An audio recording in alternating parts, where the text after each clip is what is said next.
मैं आपको अमेरिका के प्रसिद्ध व्यवहारवादी दार्शनिक विलियम जेम्स के व्यवहारवाद के सिद्धांत के बारे में कुछ बतलाने जा रही हूँ। इस व्यवहारवाद के जन्मदाता यद्यपि पेयर्स को माना गया है, किंतु इसे एक आंदोलन का रूप देने और पूरी तरह से लोकप्रिय बनाने का पूरा श्रेय विलियम जेम्स को जाता है। जेम्स अपने आप में वैसे तो बड़े प्रसिद्ध व्यक्ति थे और ये कोई पारंपरिक रूप से दार्शनिक नहीं थे। इन्होंने सबसे पहले मेडिकल की डिग्री ली और फिर हार्वर्ड यूनिवर्सिटी में प्राध्यापक नियुक्त हुए। चिकित्सा से ये मनोविज्ञान की ओर आकृष्ट हुए और मनोविज्ञान उन्हें दर्शन के क्षेत्र में ले आया। एक अच्छे समय के बाद ये दर्शन के प्राध्यापक नियुक्त हुए। यद्यपि दर्शन पर इन्होंने मनोविज्ञान की तरह कोई महत्वपूर्ण ग्रंथ नहीं लिखे, किंतु उनका दर्शन शास्त्र पर लेखों का संग्रह बहुत ही प्रभावशाली था। इनका जो मत है, जिसे हम व्यवहारवाद के नाम से जानते हैं, इसे अर्थ क्रियावाद भी कहा गया है, इसे फलवाद भी कहा गया है। इसके बारे में आज मैं आपको इसकी विशेषताओं से शुरू करके समझाती हूँ। इसका सबसे पहले इसके बारे में जो सबसे पहले हम बतला सकते हैं कि इसकी क्या विशेषता है, किस चीज़ से हम इसे अभिव्यक्त कर सकते हैं, तो वो नंबर 1 पे आता है इसका मनोवैज्ञानिक आधार। जेम्स क्रियाशील होने के कारण मानते हैं कि मन तटस्थ रूप से ही सत्य प्रतिलिपि प्राप्त नहीं करता, बल्कि वह सत्य के ऊपर स्वयं भी प्रभाव डालता है। तो मनोविज्ञान उनके दर्शन का आरंभ बिंदु बनता है और मानते हैं कि मन सत्य में परिवर्तन ला देता है, साथ ही सत्य भी मन के ऊपर प्रभाव डालता है और मन में विकार उत्पन्न करता है। तो ये मनोविज्ञान आधार लेकर के जेम्स अपने मत की शुरुआत करते हैं। अब हम देखेंगे एक दूसरे पक्ष को, जो कि काफी महत्वपूर्ण है, जिसे व्यवहारवादी पद्धति कहा गया है। हम ये देखते हैं कि बहुत से संप्रदाय अपने कुछ विशेष सिद्धांत प्रस्तुत करते हैं, वहीं व्यवहारवाद केवल पद्धति को प्रस्तुत करता है। जेम्स ने केवल बौद्धिक चिंतन नहीं किया, बल्कि जीवन के निकट गए। वे कहते हैं कि कोई भी दर्शन या धर्म या विज्ञान केवल अपनी तार्किक शुद्धता और बौद्धिक संतुष्टि के कारण सत्य नहीं माना जा सकता, वरन इसकी सत्यता कसौटी यह है कि कहाँ तक यह हमारे जीवन की समस्याओं को हल कर सकता है। हमें व्यवहारिक जीवन में इनसे प्राप्त लक्ष्य पर ध्यान देना चाहिए। यदि कोई सिद्धांत हमारे जीवन में लाभदायक नहीं है, तो वह छोड़ देने के लायक है। उदाहरण के लिए जेम्स कहते हैं कि ईश्वर के अस्तित्व पर विचार करें आप। इसकी सत्यता की जांच करने के लिए हमें आध्यात्मिक और बौद्धिक चिंतन की आवश्यकता नहीं है। हमें केवल यह देखना होगा कि व्यावहारिक जीवन में इससे हमें कितना लाभ मिलता है या नहीं, लाभ मिलता है या हानि मिलती है। यद्यपि ईश्वर के अस्तित्व की सिद्धि के लिए हमारे पास कोई संतोषजनक प्रमाण आज तक नहीं है, किंतु यदि उसके अस्तित्व का विश्वास हमारे जीवन को सुखद बनाता है और आगे बढ़ने में सहायक होता है, तो हम ईश्वर के अस्तित्व को मान सकते हैं। जेम्स व्यवहारवादी पद्धति के लिए एक सूत्र बताते हैं, डज इट वर्क, अर्थात क्या यह कार्य करता है या क्या इसके अपनाने से लाभ मिलेगा। नैतिक सिद्धांतों के संबंध में भी जेम्स की यही मान्यता है। नैतिक सिद्धांत अनुभव निरपेक्ष नहीं होते,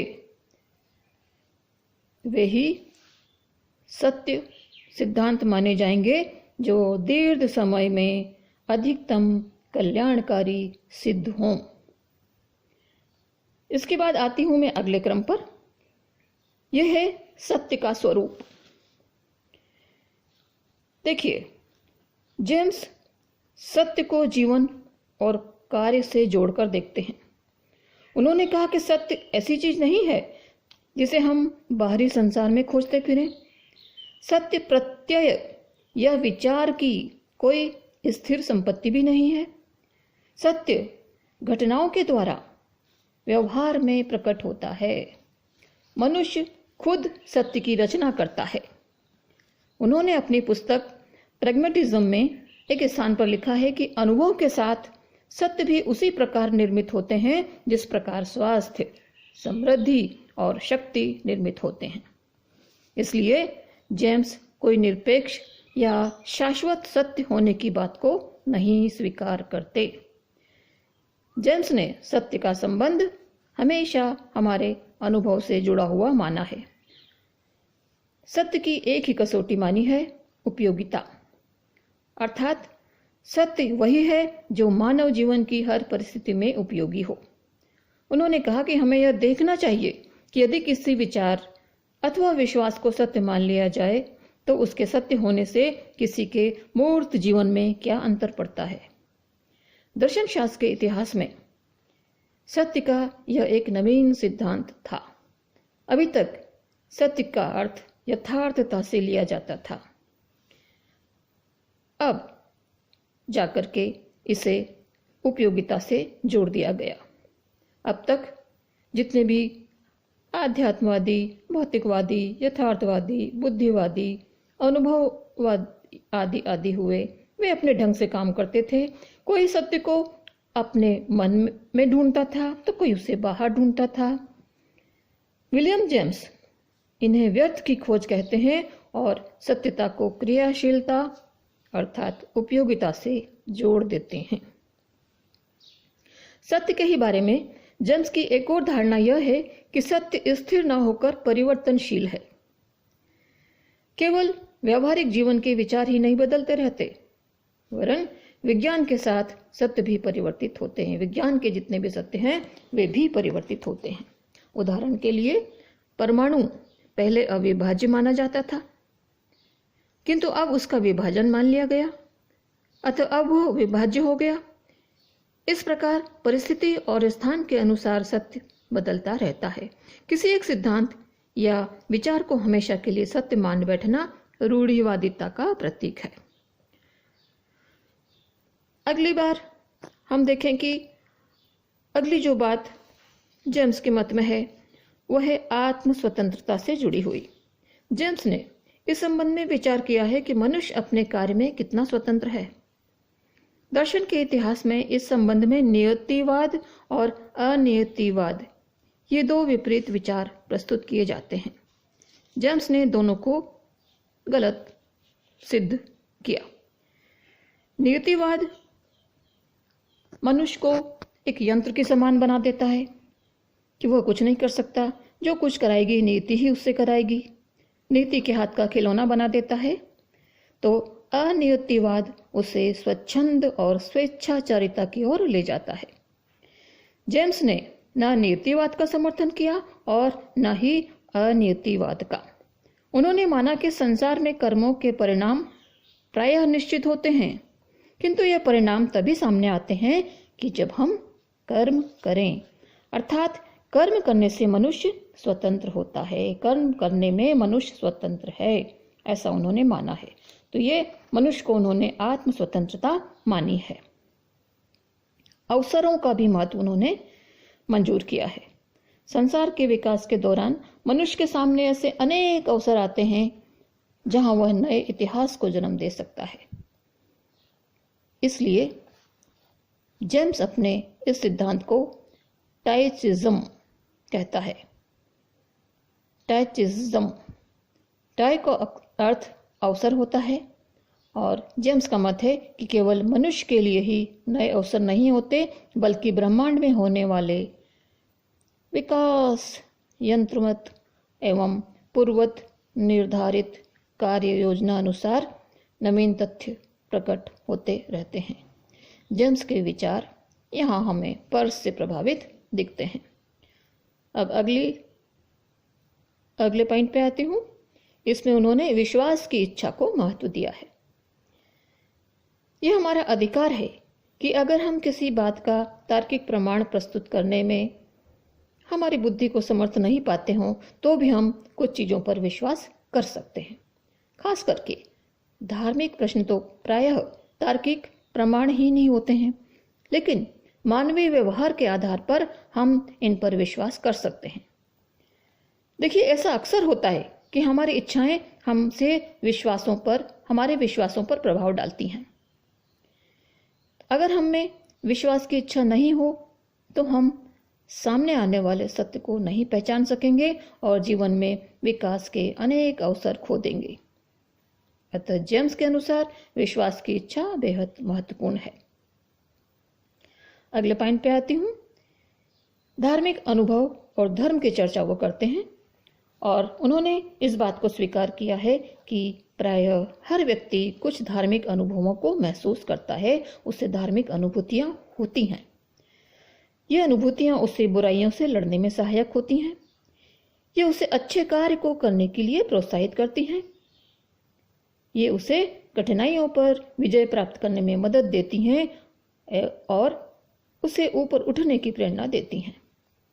जेम्स ऐसी किसी तत्व मीमांसा को मंजूर करने से नहीं हिचकते। उन्होंने तत्व मीमांसा का खंडन किया है, लेकिन ऐसी तत्व मीमांसा जो इस प्रकार के धार्मिक अनुभवों और धर्म की बात करती है वो उसको मंजूर करते हैं, उसकी प्रशंसा करते हैं, जो इस प्रकार की अनुभूतियों पर विचार करती है। जेम्स ने यहाँ भी उपयोगिता की कसौटी प्रस्तुत की है, बल्कि यहाँ तो जेम्स के अनुसार उपयोगिता की कसौटी सबसे अधिक आवश्यक है। यदि ये धार्मिक अनुभव जीवन के लिए उपयोगी हैं तो निसंदेह कोई भी इन्हें मान सकता है। अब वो बात करते हैं ईश्वर की। ईश्वर के संबंध में भी उन्होंने अपनी उपयोगितावादी कसौटी को छोड़ा नहीं है। ईश्वर को जेम्स ने विश्वास की चीज बताया है। ईश्वर में विश्वास हमें आदर्श में विश्वास दिलाता है। उस पर विश्वास हमें दुखों और कठिनाइयों को सहन करने में संबल प्रदान करता है। ईश्वर यदि है तो सब चीजें अंततः ठीक ही होंगी। यह विश्वास हमें अनेक दुखों से उबारता है। यह हमारे लिए एक टॉनिक है। इससे हमें जीवन जीने में सहायता मिलती है। जेम्स ने माना है कि आस्तिकों का वह ईश्वर जो अनादि, अनंत, सर्वज्ञ और सर्वव्यापक है वो किसी काम का नहीं है। यदि ईश्वर सर्वशक्तिमान है, अपनी इच्छा के अनुसार जगत की रचना करता है और अपनी इच्छा अनुसार हमारे भाग्य के फल का बंटवारा करता है, तो वह स्वेच्छाचारी है। संसार में सब तरफ इतना दुख, इतना दर्द, इतनी अनैतिकता और इतना भ्रष्टाचार व्याप्त है कि एक दयालु और मित्रवत व्यवहार करने वाला ईश्वर कभी भी ऐसे विश्व की रचना नहीं कर सकता था। विश्व कितना अपूर्ण है। क्या सच में ईश्वर ने ऐसे अपूर्ण विश्व की रचना की होगी? जेम्स का मत है कि हमें ईश्वर को हमारे ही समान सीमित प्राणी मानना चाहिए, जो कि निरंतर संसार को और अधिक अच्छा बनाने का प्रयत्न करता रहता है। यहाँ पर हमारा कर्तव्य हो जाता है कि ऐसे ईश्वर की हम सब इस कार्य में सहायता करें। यही ईश्वर के प्रति मानव की सेवा है। इसके अतिरिक्त जेम्स यह भी कहते हैं कि रूढ़िग्रस्त धार्मिक विचार और धर्म संसार को ईश्वर की सृष्टि बताकर मनुष्य को संकल्प की स्वतंत्रता के लिए कोई भी स्थान नहीं छोड़ते।